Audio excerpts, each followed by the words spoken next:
షూలమిత్ అంటా ఉంది, సంఘం అంటుంది, నేను షారోను పొలంలో పూలి పుష్పం వంటి దానను. కనుక మనం సంఘములో ఫలించాలి. సంఘములో ఆధ్యాత్మికంగా ప్రతి విషయంలో ఫలవంతంగా మనం ఉండాలి. ప్రార్థించే విషయంలో భారభరితమైన హృదయాలు కలిగి ప్రార్థించే వారిగా మనం ఉండాలి కదా.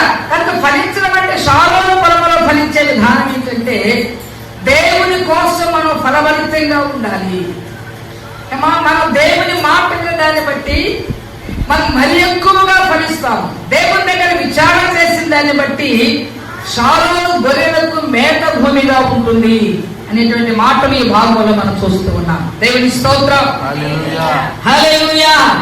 అందుకని సంఘము షారోను పొలములో, దేవుని సంఘములో మనం సంఘమైన మనము దేవుని సంఘములో మనం వర్ధిల్లాలి.